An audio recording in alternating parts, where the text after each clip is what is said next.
When I bought the property 20 years ago, everybody in the county knew one thing about my land. The lake was private. Not partially shared. Not public. Completely private. My grandfather had built it with his own hands during the droughts of the 1970s after losing nearly half his crops. He spent years digging the basin, reinforcing the banks, and connecting it to a natural underground spring. That lake kept our family farm alive, and over the years it became more than water. It became family history. At first, the new subdivision near my property didn't bother me much. A few expensive homes appeared along the northern ridge overlooking the lake. But within a few years, the entire area transformed into a luxury neighborhood called Silver Pines Estates. The homes were massive, the lawns perfectly trimmed, and nearly every backyard faced my water. That's when the problems started. The HOA president, Linda Mercer, introduced herself during a neighborhood meeting I never asked to attend. She smiled constantly, but there was something cold behind it. She told me the residents felt connected to the lake and hoped to create shared recreational opportunities. I politely refused. A month later, I received an official letter requesting limited access rights for residents. They offered money in exchange for community partnership usage. I ignored it. Then came another letter warning that my refusal was hurting neighborhood development. Soon, residents started walking along my shoreline as if they already owned it. One morning, I woke up to the sound of bulldozers near the eastern bank. Construction crews were tearing down trees and leveling part of the shoreline.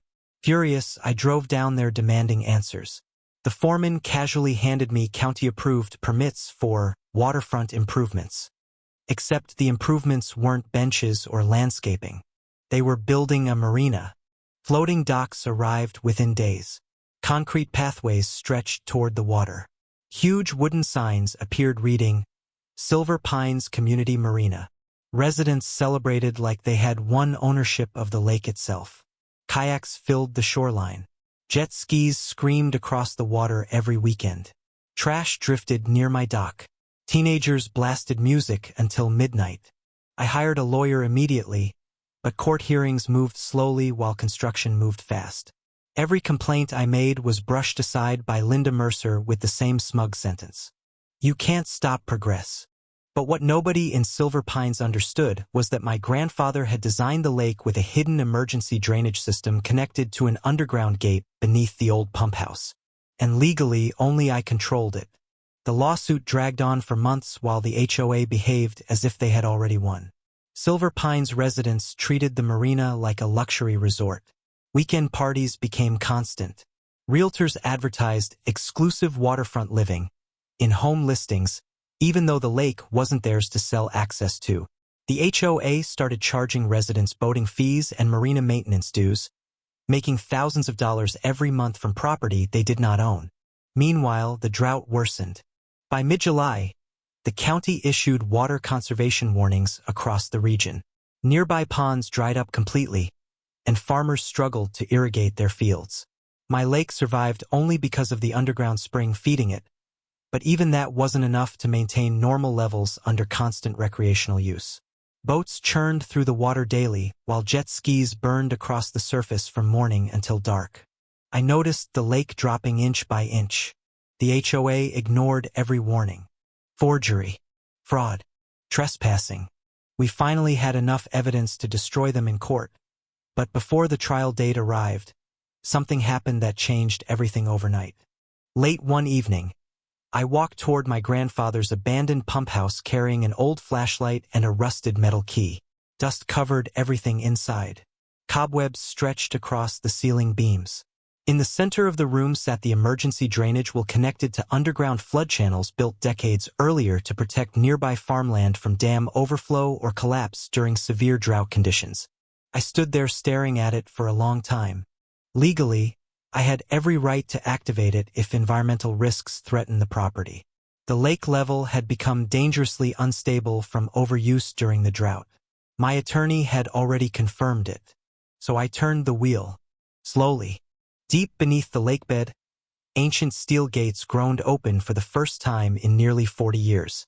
The sound echoed through the pipes like thunder.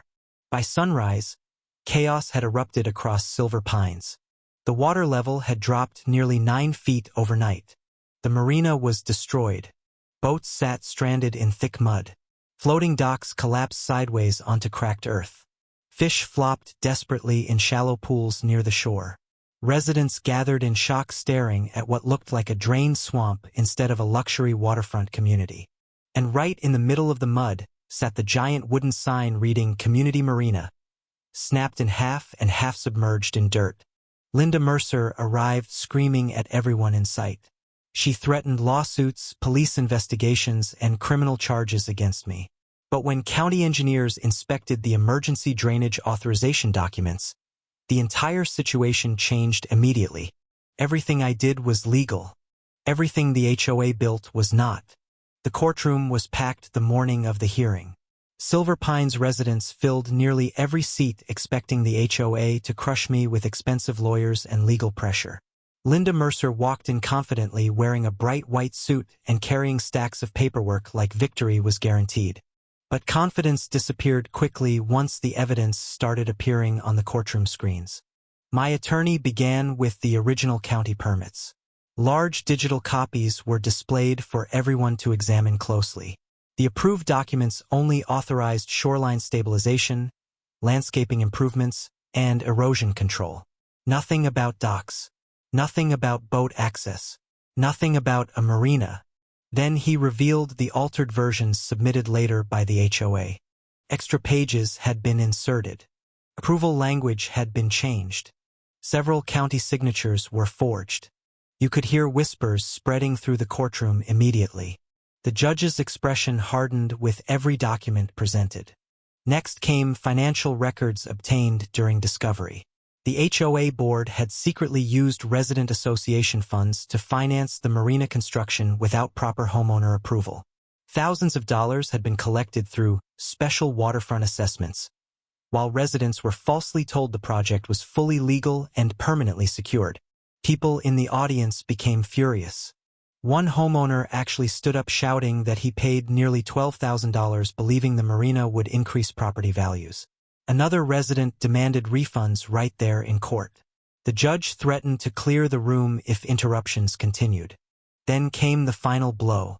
County investigators testified that the HOA knowingly exceeded permit authorization while trespassing onto private land. Environmental experts explained that the marina construction damaged protected shoreline areas and violated water management restrictions during an active drought emergency. Linda Mercer looked completely different by then. The confidence was gone. Sweat covered her face while her attorneys whispered frantically around her. Finally, the judge asked her one direct question. Did your association knowingly construct recreational facilities on property owned entirely by the plaintiff? The silence lasted several seconds. Linda couldn't answer. That silence destroyed the entire case. The judge ruled completely in my favor. The HOA was ordered to remove every remaining structure from my land, restore environmental damage, and pay massive legal penalties along with my attorney fees. Separate fraud investigations against several board members began shortly afterward. But the biggest punishment came later. Without guaranteed lake access, property values inside Silver Pines collapsed. Residents blamed the HOA leadership for destroying the neighborhood's reputation. Multiple families sued the association directly for financial losses.